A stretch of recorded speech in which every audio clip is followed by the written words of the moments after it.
They humiliated me at my own birthday dinner. They thought I was incapable of fighting back. But when I revealed 3 words, everyone was shocked. But before you tell them, subscribe to our channel so you don't miss any of the incredible stories we share here. My name is Diana Mitchell, and for 15 years, I believed that St. Mary's Regional Hospital was my sanctuary, a place where competence mattered more than connections, where saving lives trumped social hierarchies. At 42, I'd built my career on meticulous attention to detail as coordinator of compliance and medical events, earning respect through countless hours of ensuring patient safety and regulatory adherence. But respect, I've learned, is a fragile currency that can be devalued by those who control the exchange rate. The lesson came wrapped in friendship and delivered with medical precision by 2 people I'd trusted with my deepest vulnerabilities. Sometimes the most devastating betrayals come from those who've seen your scars and choose to press exactly where it hurts most. I learned that truth on my 42nd birthday, when 15 years of professional accomplishment was reduced to a punchline in front of Denver's medical elite. The friendship with Dr. Bradley Thompson and his wife, Dr. Amanda Thompson, had begun 3 years earlier during my mother's final battle with Alzheimer's. I'd been working 18-hour days, managing hospital compliance while coordinating Mom's care across multiple facilities, slowly watching the brilliant English professor who'd raised me disappear behind vacant eyes and forgotten words. Bradley found me crying in the hospital chapel one Tuesday evening, exhausted from another failed conversation where Mom didn't recognize my voice. Instead of the awkward consolation I expected from colleagues, he offered something precious. Genuine understanding born from his own experience losing his father to the same cruel disease. The hardest part, he'd said quietly, isn't watching them forget you. It's forgiving yourself for the moments when you wish it would just end. Those words cracked something open in my chest that had been locked away for months. Amanda joined our unlikely friendship when Bradley mentioned my situation during one of their dinner parties. Rather than the superficial sympathy I'd grown to expect, she offered practical help, connections to experimental treatments, insights into neurological research, and most importantly, the kind of medical advocacy that transforms a patient from a case number into a human being. She spent hours reviewing Mom's charts, consulting with specialists, and fighting insurance companies with the tenacity that made her such a respected neurologist. When traditional treatments failed, Amanda arranged for Mom to participate in a groundbreaking clinical trial that gave us 6 more months of meaningful conversation. Those extra months, where Mom remembered my name, asked about my work, and shared stories from her teaching days, became my most treasured memories. I owed Amanda everything for that gift, which made what happened later feel like the ultimate betrayal. Our professional relationship deepened during Mom's illness, as I discovered the Thompsons' commitment to advancing medical research went far beyond their day jobs. Bradley had spent years developing partnerships with pharmaceutical companies, always seeking cutting-edge treatments for patients who'd exhausted conventional options. Amanda's neurology research focused on early intervention strategies that could potentially prevent conditions like Alzheimer's from progressing. Their work felt personal, driven by genuine desire to spare other families the pain we'd all experienced. I admired their dedication to pushing medical boundaries, their willingness to challenge established protocols when patient welfare was at stake.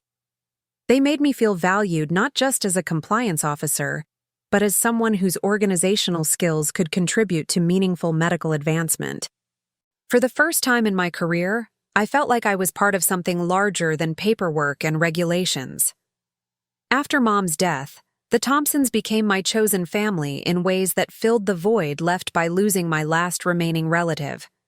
Holiday dinners at their house, weekend trips to Aspen, quiet evenings discussing everything from medical ethics to world literature. They created space for me in their lives that felt genuine and permanent.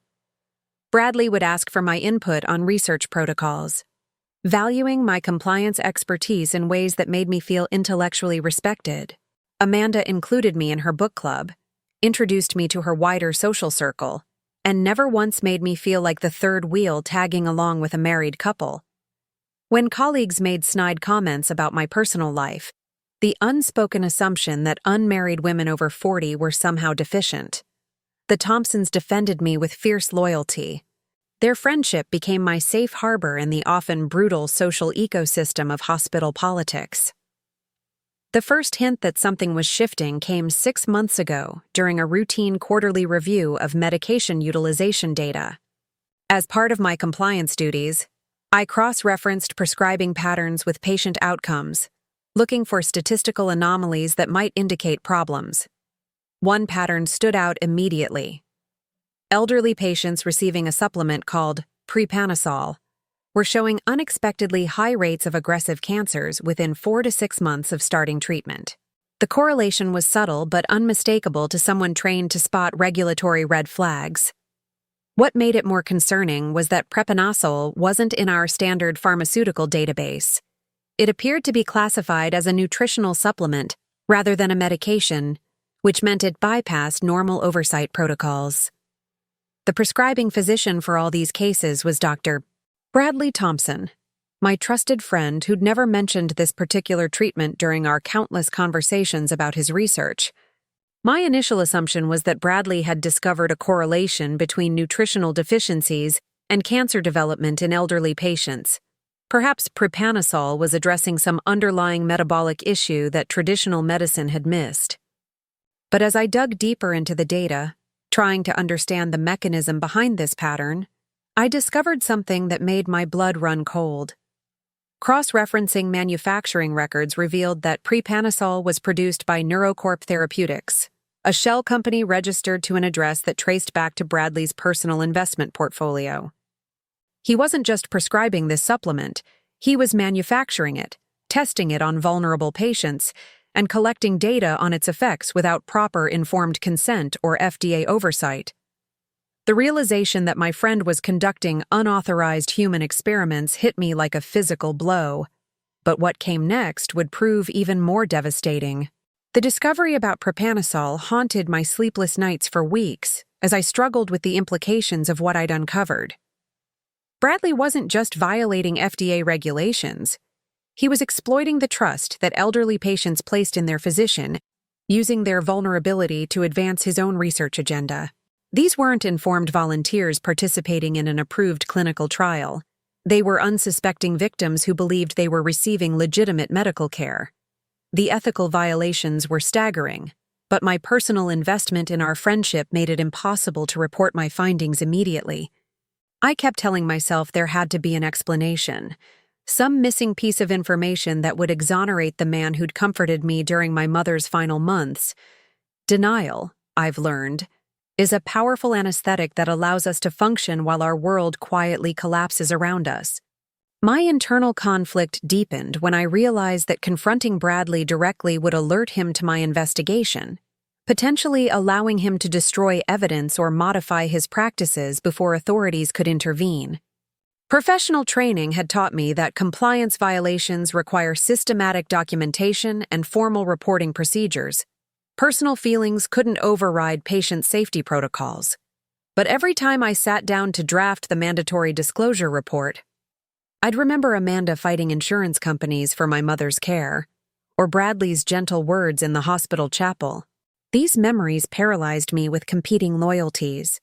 My duty to protect patients versus my gratitude to people who'd shown me unprecedented kindness during my darkest period. The moral complexity of the situation made me question everything I'd believed about friendship, professional ethics, and my own judgment. The pieces of the puzzle began forming a horrifying picture during a casual conversation with Amanda about her personal health regimen. We were having coffee in the hospital cafeteria when she mentioned feeling unusually fatigued lately, attributing it to the stress of her research workload.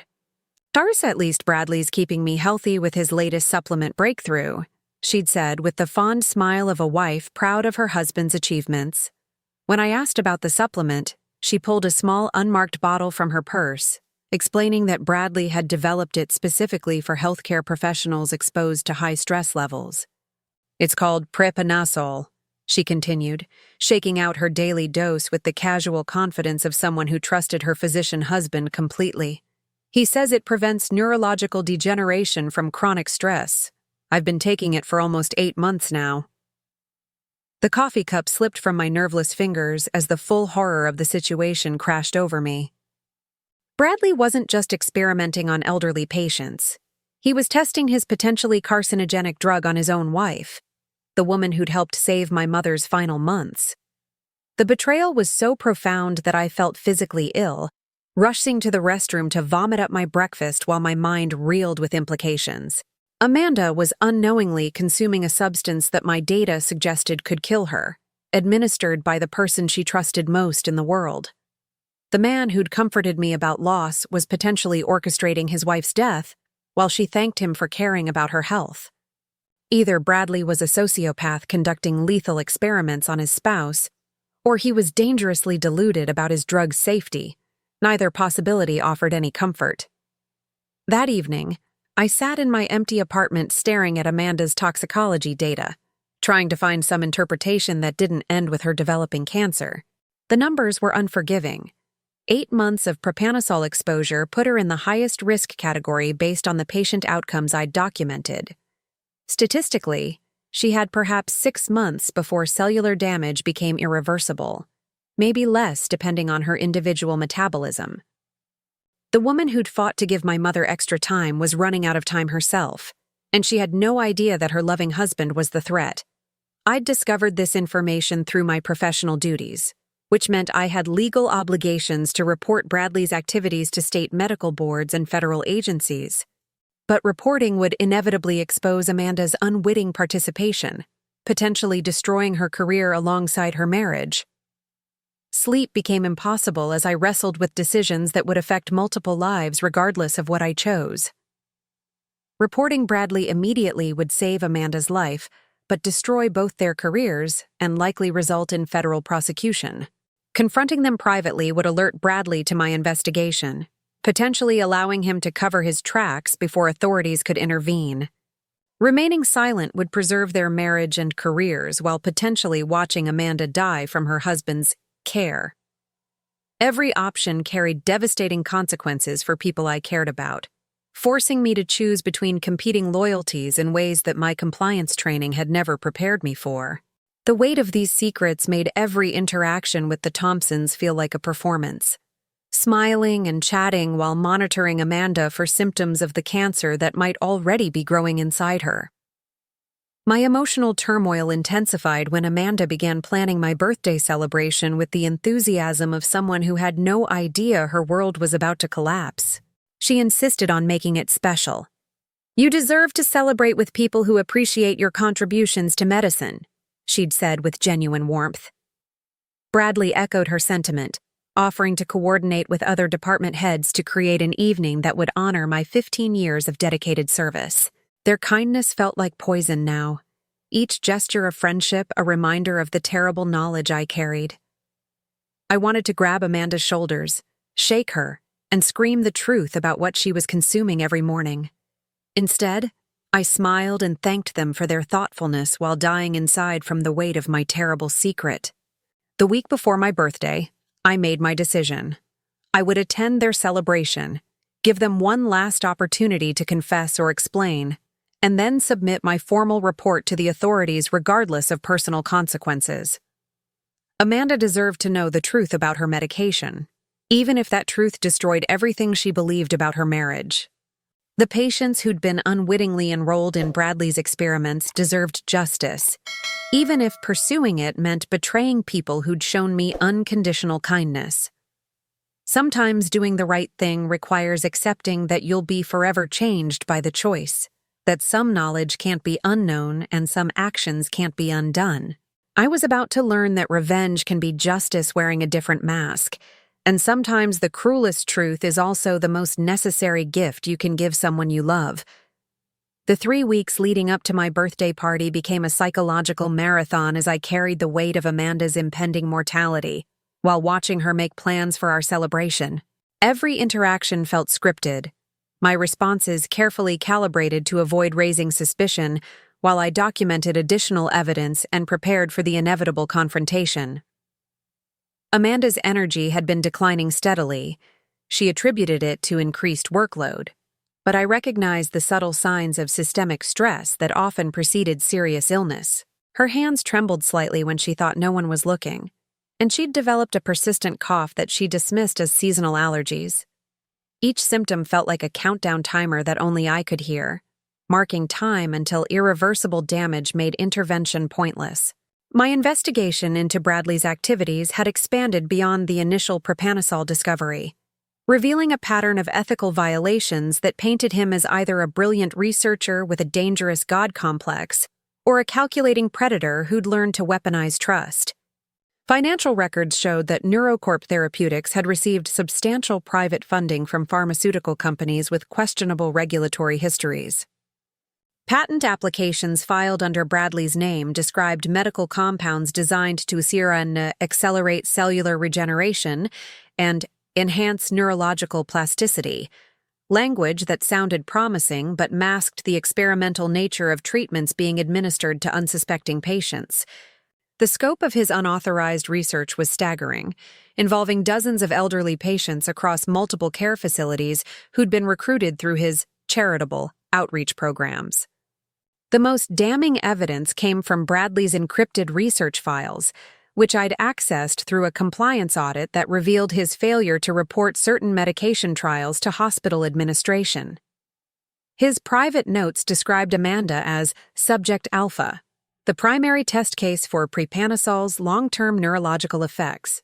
He'd been monitoring her cognitive function, sleep patterns, and stress responses for months, treating his wife like a laboratory specimen while she thanked him for his concern about her health. The clinical detachment in his documentation was chilling. Subject Alpha shows excellent compliance with daily dosing regimen. No adverse reactions reported, though subtle behavioral changes noted during stress evaluations. He was studying her like a scientist observing experimental data, not a husband caring for his wife's well-being. Even more disturbing were Bradley's theoretical justifications for his research methodology. His files contained lengthy dissertations about the necessity of an accelerated testing protocols to advance medical science beyond the constraints of bureaucratic oversight. He genuinely believed that FDA regulations were obstacles preventing life-saving treatments from reaching patients who needed them. In his mind, the elderly patients receiving prepanosol were fortunate to access cutting-edge therapy before it became widely available. Amanda was his proof of concept. If the drug worked safely on a healthy or educated physician, it could presumably help anyone. The terrifying logic of his rationalization revealed a brilliant mind that had convinced itself that unauthorized human experimentation was actually compassionate medicine. Amanda's increasing fatigue worried me more each day, but her neurological expertise made her the worst possible person to deceive about medication effects. When I subtly suggested she might want additional health screenings, she laughed off my concerns with the confidence of someone who trusted her husband's medical judgment completely. "Bradley monitors my health more carefully than any doctor I could pay," she'd said with fond exasperation. "He's designed a supplement regimen specifically for my needs based on the latest research. I've never felt more confident about my long-term health." Her absolute faith in Bradley's care was both touching and terrifying. She was literally trusting him with her life while he treated her like a test subject in an experiment that could kill her. My emotional state became increasingly unstable as the birthday party approached, knowing that the evening would likely destroy every relationship I'd built at the hospital. Amanda had invited 20 of Denver's most prominent physicians, creating an audience for what would inevitably become the most dramatic revelation in the medical community's recent memory. She'd planned every detail with the care of someone who genuinely wanted to honor my contributions to the hospital's success. The menu featured my favorite foods. The wine selection included bottles she'd remembered me praising, and she'd even arranged for a photographer to capture what she assumed would be a joyful celebration. Her thoughtfulness made my necessary betrayal feel even more cruel. But Amanda's life hung in the balance while she planned a party that would destroy her marriage. The night before my birthday, I sat in my apartment rehearsing different approaches to revealing what I'd discovered. Direct confrontation would be cleanest, but might allow Bradley to deflect or deny the evidence. Public revelation would ensure witnesses but would humiliate Amanda in front of her professional peers. Gradual disclosure might minimize immediate damage, but could give Bradley time to destroy evidence or flee. Every scenario ended with devastating consequences for people I cared about, forcing me to accept that sometimes love requires cruelty and friendship demands betrayal. I'd spent my career following protocols designed to protect patients and preserve institutional integrity, but nothing had prepared me for a situation where doing the right thing meant destroying the wrong people for the right reasons. As I finally fell asleep clutching the printed evidence that would change everything, I thought about my mother's final months and the gift Amanda had given us through her advocacy and expertise. Mom had died peacefully, surrounded by love and dignity, because Amanda had fought insurance companies and medical bureaucracies to ensure proper care. Now Amanda was dying slowly from her husband's care, unaware that each daily dose of propanosol brought her closer to the same fate that had claimed my mother. The irony was almost poetic in its cruelty. The woman who'd helped save my mother's final months was being slowly poisoned by the man who'd comforted me through the grief of losing her. Sometimes justice arrives wearing the mask of vengeance, and sometimes the most loving thing you can do for someone is destroy everything they believe about their life.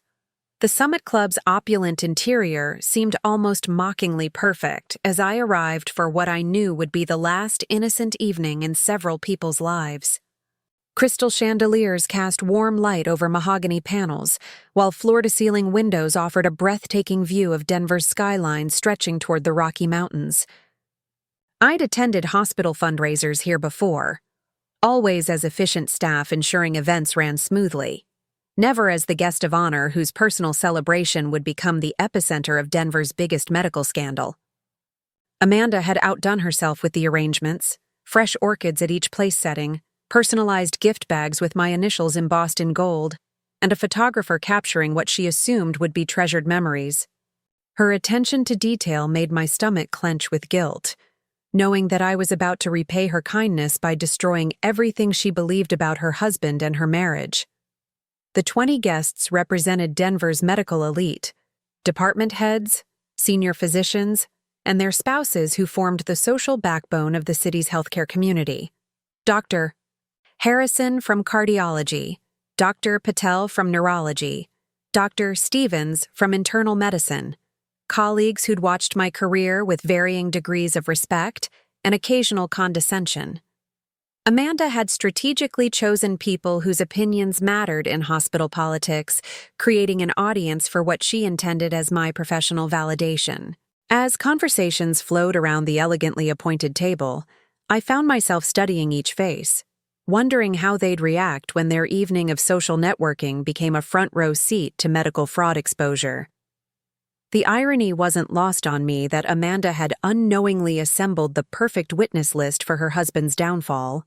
Bradley held court at the head of our table with the confident charm that had made him so successful in hospital politics and pharmaceutical partnerships. He regaled the group with stories from recent medical conferences, described groundbreaking research developments, and offered insights into the future of cardiovascular medicine.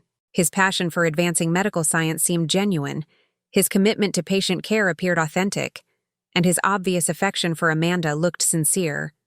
Watching him perform, I could understand how he'd convinced himself that unauthorized experiments were justified by potential benefits to humanity. The most dangerous villains, I realized, are those who genuinely believe they're heroes fighting bureaucratic obstacles to serve the greater good. Bradley wasn't evil. He was dangerously certain that his intelligence exempted him from ethical constraints that governed lesser mortals. As dinner progressed, I noticed Amanda's declining energy more acutely than ever before. She participated in conversations with her usual wit and medical expertise, but I could see the effort it required. Her hands trembled almost imperceptibly when she reached for her wine glass, and she occasionally lost track of conversation threads in ways that weren't typical for someone with her razor-sharp intellect.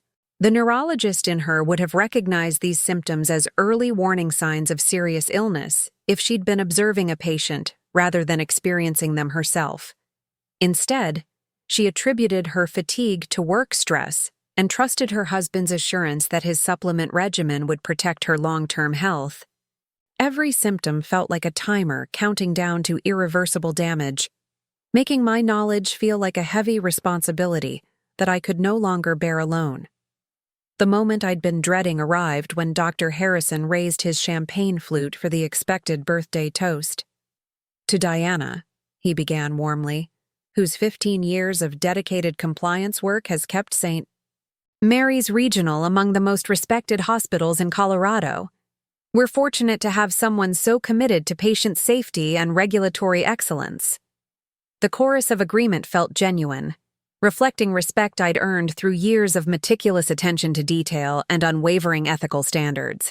As applause filled the private dining room, I felt the weight of what I was about to sacrifice. Professional relationships, personal friendships, and the comfortable life I'd built within Denver's medical community. Once I revealed what I knew about Bradley's research, nothing would ever be the same for any of us. Amanda's toast followed immediately, her voice warm with affection as she addressed our gathered colleagues. "Diana isn't just a compliance officer," she said, looking directly at me with genuine fondness. "She's a guardian angel who saved countless patients from medication errors and protocol violations. More personally, she's the friend who helped us navigate the most difficult period of our lives."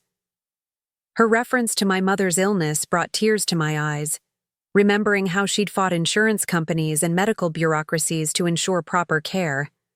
"Tonight, we celebrate someone whose dedication to protecting patients makes all of us better physicians." The irony of her words was almost unbearable. She was praising my commitment to patient safety while unknowingly poisoning herself with her husband's experimental drug. The moment had arrived when silence became complicity, and friendship demanded betrayal. Standing slowly, I felt every eye in the room focus on me as conversations gradually quieted around our table. The photographer captured what would later be recognized as the moment everything changed. Diana Mitchell, rising to speak truth to power in a room full of people who'd assumed their status protected them from consequences. "Thank you all for being here tonight," I began, my voice steady despite the earthquake I was about to trigger. Looking directly at Amanda, I continued with the words that would save her life while destroying her world. "Before we continue celebrating, there's something important that Amanda needs to know about that supplement you've been taking. The one Bradley developed specifically for you." Her face went pale as she realized that somehow our private medical discussions had become public knowledge, while Bradley's expression shifted from confusion to sharp alarm as he understood that his carefully hidden research was about to be exposed to the one audience that could destroy him professionally. The silence that followed my opening words stretched like a held breath before a scream. 20 pairs of eyes watching Amanda's face cycle through confusion, fear, and dawning comprehension. "Diana, what are you talking about?" she asked, her neurologist's mind already cataloging possibilities, while her heart prayed for explanations that wouldn't destroy her world. Bradley leaned forward with the controlled intensity of someone calculating whether confession or denial offered better survival odds, but I could see panic flickering behind his carefully maintained composure. The other guests sensed the shift from social celebration to something far more serious. Conversations dying as medical professionals recognized the sound of an emergency unfolding. "The propanosol you take every morning," I continued, watching her face carefully, "isn't the preventive neurological supplement Bradley told you it was." Amanda's wine glass trembled in her hands as she turned to look at her husband, searching his expression for reassurance that didn't come. "Bradley? What is she talking about?" "You said propanosol was a breakthrough supplement designed specifically for healthcare professionals under chronic stress." Her voice carried the authority of someone accustomed to receiving direct answers to medical questions. But underneath was a tremor of fear that made my heart ache. Bradley opened his mouth several times without speaking, his cardiologist's training failing him in a moment that required explanation rather than intervention. "Doctor."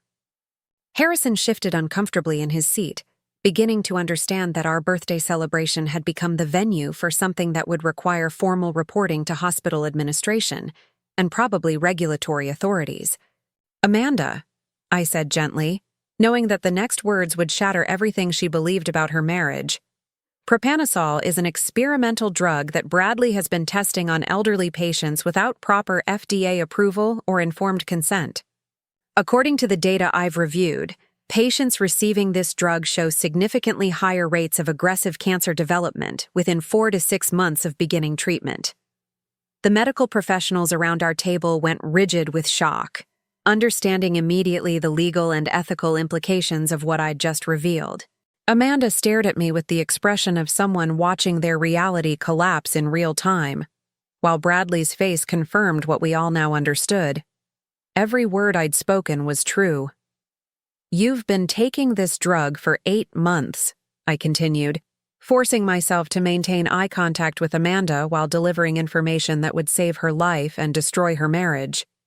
"Based on the patient data I've documented, you're currently in the highest risk category for developing the aggressive cancers we've observed in other subjects."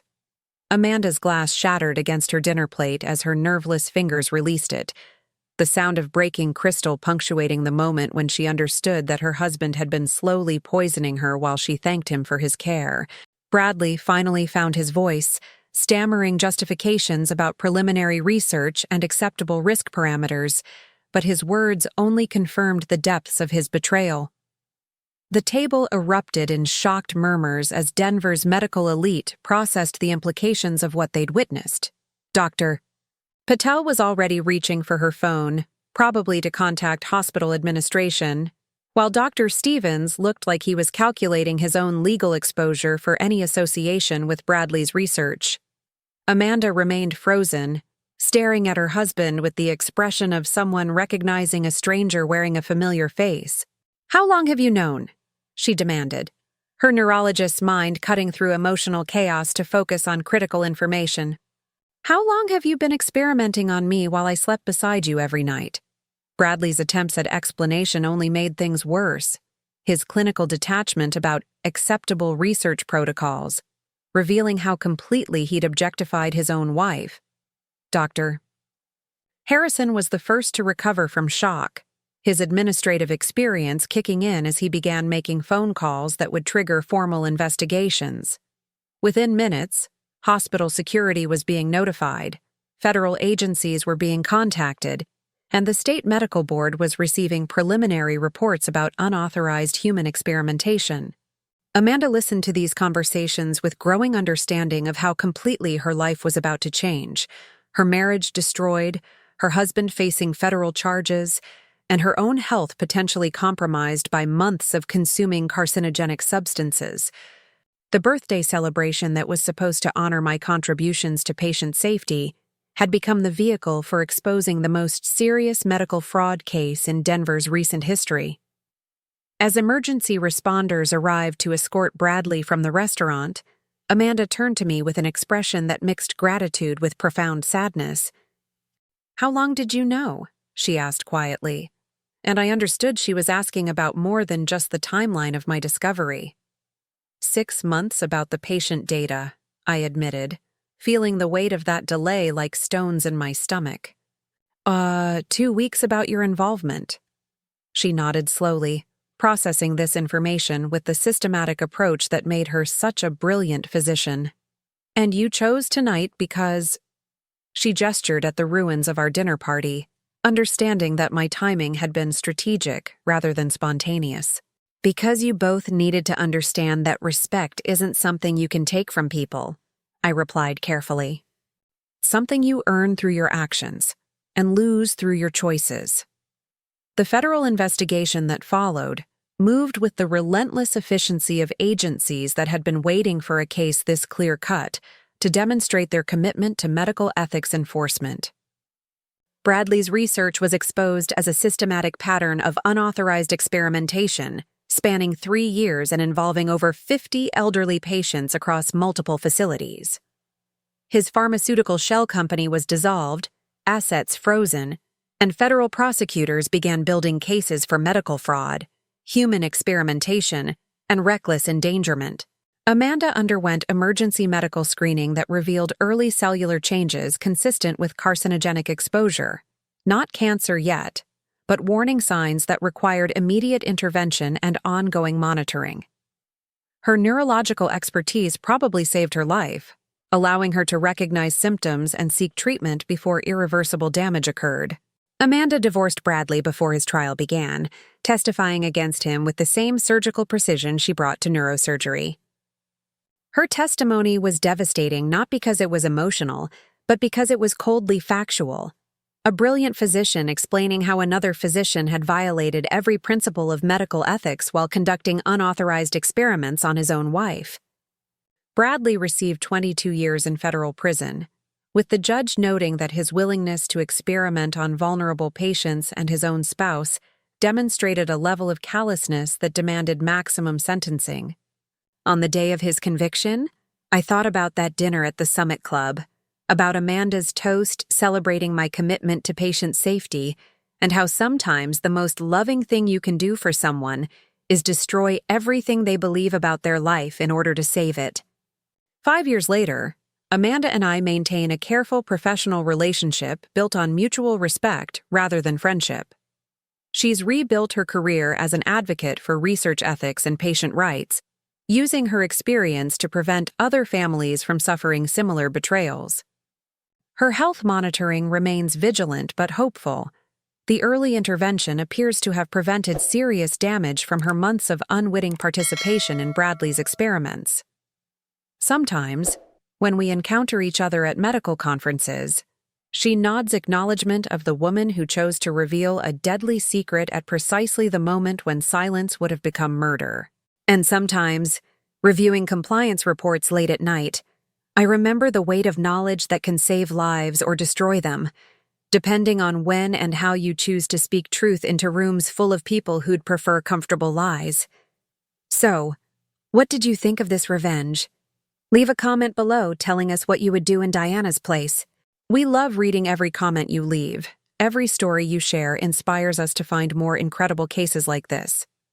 If you enjoyed this story of medical revenge, subscribe to the channel because every day we bring you stories that will leave you speechless. And look, there's another explosive case waiting for you. Click on this video and I guarantee you'll be glued to the end. See you there.